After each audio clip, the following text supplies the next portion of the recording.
कस्टमरले पनि त टिप्स दिन्छ नि त मलाई 500 700 एउटै कस्टमरले त्यसरी पनि टिप्स दिएको छ नि त मलाई। त्यही भएर म पनि त्यस्तो केही गर्दिनँ क्या, त्यस्तो सानोतिनो अलिअलि पैसा होइन कम भयो भने एउटा कस्टमरसँग त्यस्तो माग्दिनँ क्या म। अब यत्रो डाँडा आइयो बाटोमा चेन्ज नभएपछि फ्रुटी किन्नु पर्यो। 500 को आन्टी चेन्जै छैन अरे। उतैबाट बोलाउनु नि कसैलाई छ भने। उताबाट त्यो त आउँदैन, आइपुग्नु मुनि हो यहाँ होइन नि। आज इन्जोय गर्दाखेरि होइन गाइस बितायो क्या। अहिले यहाँ पानी आउँछ कि आउँदैन हौ, पानी खाऊँ भनेको फेरि नआउला जस्तो छ यार। आउनु त आउँछ होला,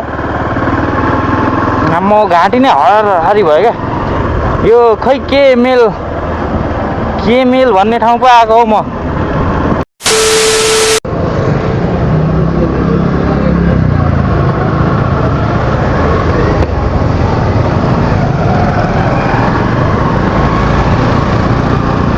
so hello everyone, welcome back to night rider YouTube channel guys होइन। आज चाहिँ म चाहिँ यहाँ इन्ड्राइभ गर्दै होइन यता ललितपुर साइडतिर आएको छु होइन। अनि बिचमा चाहिँ धेरै भयो मेरो भिडियो पनि नआएको होइन गाइज। अनि ड्युटी पनि नगएको धेरै भयो नि त।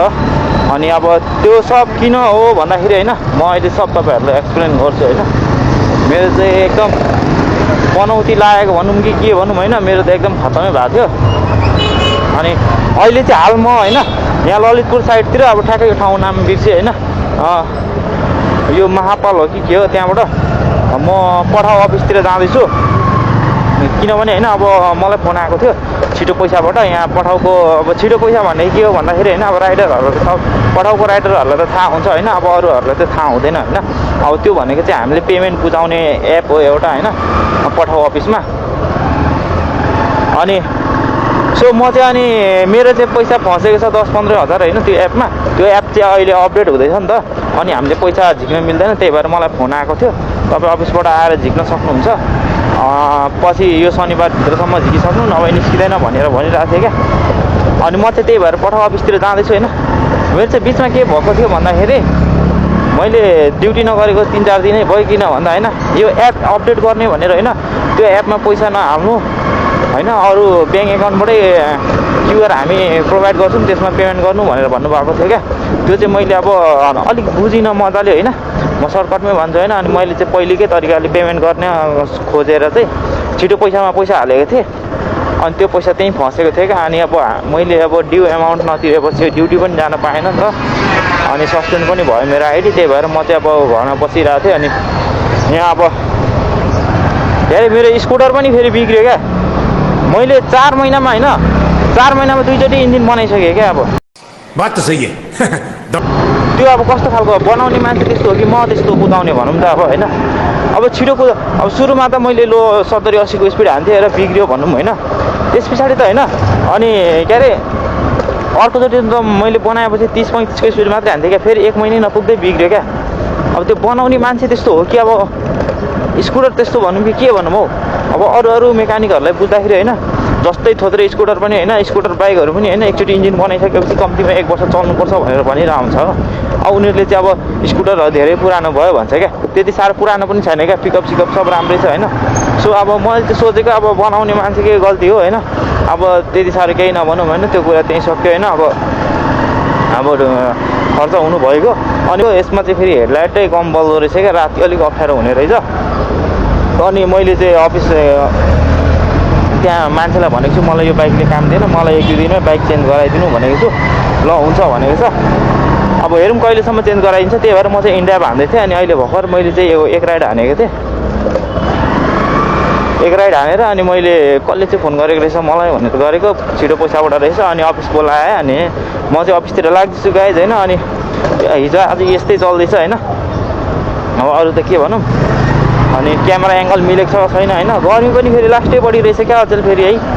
लास्टै गर्मी हो क्या, लोत। अनि अब यस्तै हो, अब काम त गर्नै पर्यो यार, के गर्ने होइन। म चाहिँ फटाफट लाग्छु अफिसतिर, हेरौँ के कस्तो हुन्छ। फेरि त्यहाँ एकैचोटि पैसा निकाल्नु मिल्दैन सबै भनेको छ होइन। अब अलिअलि गर्दै अब 2 चोटिमा चाहिँ निस्किन्छ होला सायद। अब हेरौँ, अब एकैचोटि अफिसमै गएपछि थाहा हुन्छ।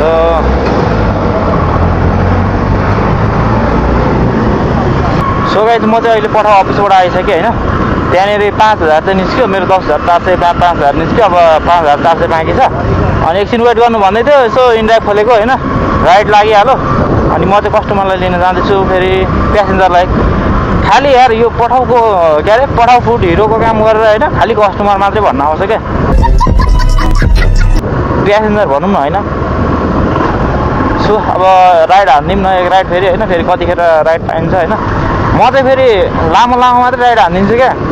घाटा होस् कि नाफा होस् तर लामै मात्रै हान्छु छोटो हान्दिनँ क्या म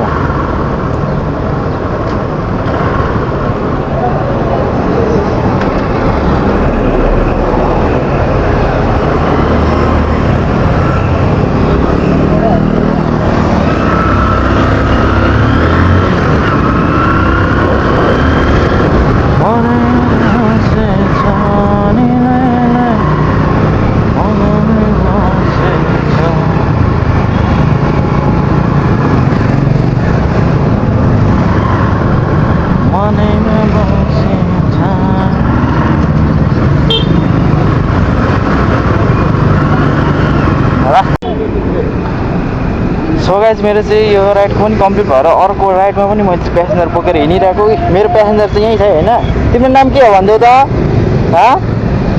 तिम्रो नाम भन न उसको मम्मी चाहिँ कता गयो बर्थडे छ भन्दै केक लिन जानुभयो हो केक लिन जानुभयो हो सो आज चाहिँ गर्मी पनि लास्टै छ गाइस होइन अब गर्मी पनि यस्तो छ कि यार ज्याकेट पनि लाउनु मन लाग्दैन अब के गर्ने अब ज्याकेट नलायो भने फेरि घामले आफैलाई ज्याकेट जस्तो बनाइदिन्छ कालो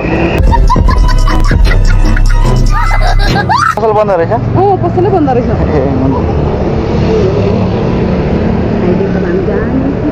यो नानीको बर्थडे हो बाबुको आज लाग्यो अनि 1 वर्ष लागिसक्यो क्या हजुर आजबाट 1 वर्ष भयो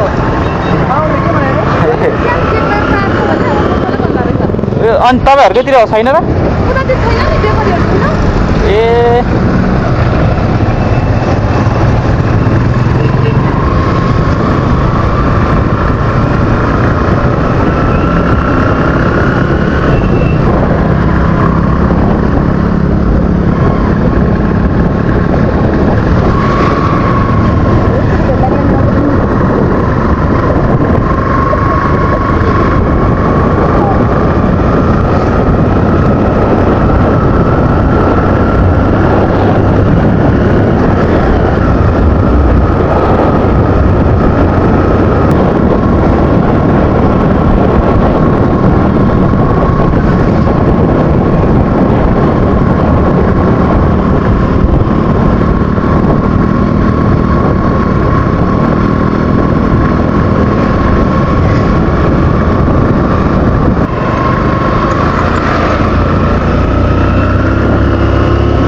माथि हो कि सिधै हो दिदी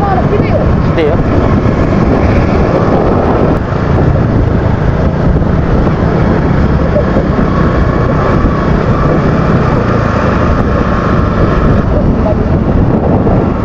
हो यो भन्नुभयो यहाँनिर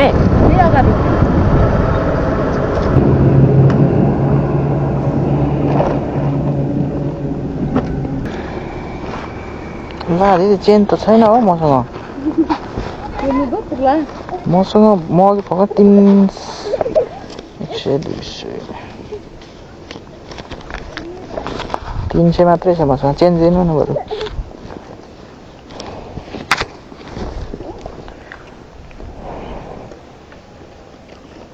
पसलको साटी ल्याउनुहुन्छ त डेलाएर त्यहाँ जान एउटा फ्रुटी किन्नु अनि दाम त मलाई फ्रुटी ल्याइदिनु एउटा अनि त 500 चेन्ज गरिदिन्छ डेला किन्नु कति छ र चेन्ज 65 रुपैयाँ मात्र रहेछ तपाईलाई अनलाइन हालिदिँदा हुन्छ मेरो फेरि छैन नि हो र हजुर त्यहाँ दिन्छ जस्तो त लाग्दैन दिन्छ होला एउटा फ्रुटी किन्नु हैन यत्रो डाँडा आइयो बाटोमा चेन्ज नभएपछि फ्रुटी किन्नु पर्यो फंस गया सी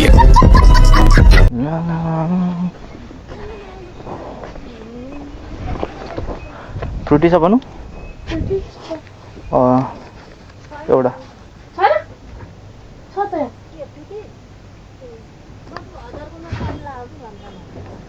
500 को हो आन्टी चेन छैन हो र के चाहिँ गर्दिनु हो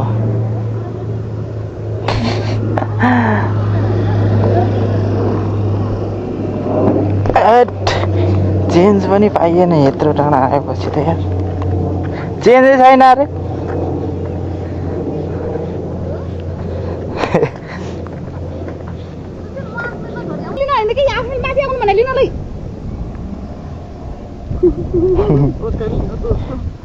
नभए उतैबाट बोलाउनु नि कसैलाई छ भने कसलाई उताबाट त्यो त आउँदैन आइ पनि उहाँ मुनि हो यहाँ होइन नि हो र हजुर तपाईँसँग कति छ अरे 350 कति रे 300 नै हो के ठ्याक्कै 300 नै छ हजुर यो लिनु त हेर्नु त नपुग्छ कि तपाईँसँग होइन मसँग पुग्दैन मसँग नै 100 रुपियाँ थियो त्यहाँ दि भने 200 ठ्याक्कै 300 मात्रै छ क्या मैले अघि भर्खर निस्केको म चाहिँ अरूसँग हजार छु मसँग किन त फेरि त्यो 300 रुपियाँ मैले दिनु यो लिनु अनि अरू भएको मलाई अनलाइन हालिदिनु न त नभए हुन्छ हुन्छ है नभए रिचार्ज गरेर हालिदिनु न त हुन्छ लिनु चाहिएको छ लिनु त आज इन्जोय गर्दाखेरि होइन गाइस बितायो क्या अहिले यहाँ पानी आउँछ कि आउँदैन हौ पानी खाऊँ भनेको फेरि नआउला जस्तो छ यार आउनु त आउँछ होला म घाँटी नै हरारी भयो क्या यो खै के मेल भन्ने ठाउँ पो आएको हौ म पुरा सानो नानी थियो होइन अनि एउटा आन्टी आउनुभयो सानो नानी लिएर अनि म त ठ्याक्कै राइड कम्प्लिट गरेर बसिरहेको थिएँ नि त अनि पुर्याइदिनुहुन्छ भन्नुभयो कहाँ भनेको अनि लोकेसन सोधेर हेरेको 5 किलोमिटर रहेछ क्या हुन्छ नि त भनेर मैले होइन अब अफलाइन त होइन अब हामीले त महँगो लिन पनि पाउँछ नि त होइन अनि म चाहिँ किन महँगो लिनु भनेर होइन रेट घटाएर जति 115 देखाएको थियो 115 भनिदिएको होइन हुन्छ भनेर आएको म 5 किलोमिटर होइन 10 किलोमिटर रहेछ यार है यहाँ बोर्डर यो बाइपास हुने ठाउँसम्म भन्नुभएको थियो बाइपास कटेर पनि यार 3-4 किलोमिटर जति पर आउनु पऱ्यो क्या अनि लास्टै टाढा रहेछ क्या अनि अब फेरि पैसा चेन्ज नभएर तनाव उस्तै हो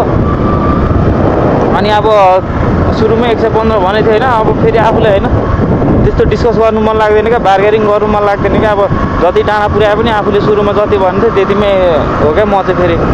टाढा भयो 10 रुपियाँ 20 रुपियाँ भन्दै म त्यस्तो भन्दैन क्या बरु होस् घाटै लागेको छैन म त्यसरी माग्दिनँ क्या माग्नै मन लाग्दैन मलाई अरू के धेरै सोझो भएर पनि होला हो माग्नु मन नलागेको होइन तर म माग्दिनँ क्या मैले फुड डेलिभरी गर्दा पनि होइन कुनै बेला कस्टमरहरूले 10 रुपियाँ कम्ती 15 रुपियाँ कम्ती दिँदा पनि म केही भन्दिनँ होइन आफै म्यानेज हुन्छ पछि मिलाइदिन्छु हालिदिन्छु होइन कुनै बेला कस्टमरले पनि त टिप्स दिन्छ नि त मलाई 500-700 एउटै कस्टमरले त्यसरी पनि टिप्स दिएको छ नि त मलाई त्यही भएर म पनि त्यस्तो केही गर्दिनँ क्या त्यस्तो सानोतिनो अलिअलि पैसा होइन कम भयो भने एउटा कस्टमरसँग त्यस्तो माग्दिनँ क्या म अब कुन ठाउँ आएको होइन ठाउँ चाहिँ दामी रहेछ होइन राइडमा आउनलाई चाहिँ सही रहेछ ठाउँ तर इन्ड्राइभमा आउनु चाहिँ रहेन रहेछ क्या सही मेरो त पेट्रोल अघि रिजर्भमा लागिसक्यो क्या ठ्याक्कै यही राउन्ड नेरी आउँदाखेरि यही पुल नेरी आउँदाखेरि रिजर्भमा लाग्यो क्या मेरो पेट्रोल त केटाहरूले बोलाउँदै चाहिँ छ्याङ खाना हो भनेर छ्याङ होइन केटा हो पेट्रोल हाल्ने पैसा अब कमाउनु पर्ने हाल्नु त पेट्रोल 2 लिटर हालेको काम नगरिकन कुदाएर सकेँ क्या मैले तर शीतल क्या यता त होइन रुखहरू त्यो काठमाडौँभित्र बस्दाखेरि र यता आउनु त मस्त मजै बेग्लै छ क्या यहाँ पुरै बाटो बनाउँदै होला तर अफलाइन त नगर्नु खासमा होइन तर मैले सानो बच्चा देखेर चाहिँ मैले अफलाइन गरिदिएको अफलाइन गरेको यस्तो भयो अफलाइनमा यस्तै हुन्छ क्या फेरि अरू राइडर भएको भए त म 300 देखि छोड्दैन थिएँ क्या साथी कसम्म 300 त लिएरै छोड्थेँ क्या तर मैले 115 नै लिएँ होइन अब चेन्ज नभएपछि मैले फेरि ब्यालेन्स हालिदिनु भने ल नि त भनेर मैले ब्यालेन्सै हालिदिएँ दिदीलाई होइन दिदी भनौँ कि आन्टी भनौँ एउटै हो होइन जानुपर्ने त्यहाँ लोकेसनभन्दा अझै तल रहेछ तर बाटो बन्द भएर चाहिँ झर्न त्यहीँसम्म रोकिएँ म चाहिँ अरू त्यस्तै हो ठाउँ चाहिँ दियोस् दामी छ क्या म त होइन अब यो ठाउँमा आउँदा त यार अब के फिल आउने यार यो के अरे इलामतिर क्या हाम्रो घर त झापा पऱ्यो झापाली होइन अब इलामतिर जाँदाखेरि यस्तै बाटोहरू छ नि त इलामतिर गए जस्तै फिल भइरहेको छ क्या मलाई त काठमाडौँ छिर्दाखेरि गियर पनि 5 मा पुगिसकेको रहेछ म चाहिँ खाने रहेछु गियर फेरि त बाइक कुदाउने नबानी भएपछि बानी नभएपछि हो गियर पनि गन्दिनँ क्या म हजुर पहिले त अब गियर सियर कति हानेको छ थाहा हुन्थ्यो नि त काउन्ट भएको हुन्थ्यो होइन जति नै गफ हाने पनि जे हाने पनि थाहा हुन्थ्यो होइन यति गियरमा छ भनेर अहिले त थाहै छैन क्या मलाई अब गियर पो हानिदिरहेको चाहिँ बाटो दामी छ क्या गाई दामी दामी दामी केटा हो छुट्टी भएपछि यता आउनुपर्छ है सबैजना मिलेर दामी छ बाटो मलाई बाइक चाहिँ अलिक भएन होइन यो डिस्कभरमा अलिक के गर्ने बेला होइन क्या अब राति डेलिभरी गरिरहेको बेला होइन त्यस्तै अब टाइम सकिन आँटेपछि 2 साढे 2 उनीहरूले 1:30 भइसकेको बेला होइन यतै साइडतिरको अर्डर आउँछ क्या अनि आम्मा यो बाटो हेर्नु कस्तो छ कस्तो जङ्गल छ होइन सबतिर जङ्गल छ होइन दिउँसो त अब मान्छे उज्यालो भएर पनि यहाँ मान्छे भएर पनि कस्तो साइको हुन्छ होइन सुनसान देख्यो भने झन् राति त आम्मा त्यतिखेर त यार सब अँध्यारो हुन्छ हेडलाइटले जति देखेको त्यति नै हुन्छ क्या बाटो फेरि होइन अनि आफूलाई कस्तो डर लागेको हुन्छ भने त्यतिखेर है यस्तो बाटोमा आउनु पर्यो भने डर लाग्दैन होइन अब यहाँ चितुवा बाघ नभए पनि होइन अब त्यतिखेर त आम्मा बाघ चितुवा कहीँबाट झम्ट्यो भने जस्तो फिल हुन्छ क्या फेरि राति एक्लै भएपछि अनि त्यति बेला अनि स्कुटी उडाउनुको दास हुन्थ्यो क्या फेरि आम्मा मैले एकचोटि यही बाटोमा स्कुटी होइन एकदम तोपेको गरेर बिग्रेको थिएँ क्या त्यहाँदेखि बनाइयो अनि फेरि अस्ति भर्खर बिग्रियो त्यही 5 महिनामा 2 चोटि इन्जिन बनाउनु पर्यो अब त्यही हो अघि भनिसकेँ मैले होइन त्यो भनेको एकचोटि चाहिँ आफ्नै कारणले हुनसक्छ जस्तो लाग्यो होइन यस्तो बाटोमा मैले रन खाएको राति अब डर लागेको हुन्छ यार अब कस्तो फिल भइरहेको हुन्छ अँध्यारो नअँध्यारो त्यही त्यत्रो राति होइन अब त्यही माथि तर्साउँछ कि जस्तो पनि फिल हुन्छ क्या यस्तो बाटोमा होइन अनि अब तर्साउँछ त बेग्लै भयो अब झन् यस्तो जङ्गल भएपछि के अरे चितुवाहरूले हमला पो हात झम्टिन्छ कि जस्तो हुन्छ क्या अब यो जङ्गलमा चितुवा भए पनि नभए पनि होइन अब राति एक्लै भएपछि त त्यस्तो फिल हुन्छ क्या अनि डर आएपछि के गर्ने अनि आफूसँग साधन हुन्छ अब त्यो साधन उडाउनु बाहेक केही उपाय हुँदैन क्या फेरि अब यस्तो राउन्ड खालको बाटोहरू छ होइन अब स्पिडमा पनि टर्न हाल्न सक्दैन क्या फेरि बेला त्यही भएर यस्तो बाटोमा चाहिँ आउँदाखेरि लास्ट साइकल हुन्छ क्या झन् कुनै बेला त हाम्रो साइकल राइडरहरू पनि यस्तो बाटोमा पर्दिन्छ क्या उनीहरू चाहिँ लास्ट आँटी हो क्या जस्तो लाग्छ मलाई चाहिँ होइन अब हामी त साधन हुन्छ हामीसँग होइन लाइट हुन्छ होइन उनीहरू त लाइटै बिना फुर्कै लाइटको भरमा हिँडिन्छ क्या फेरि उनीहरू चाहिँ झन् आँटी लाग्छ क्या मलाई चाहिँ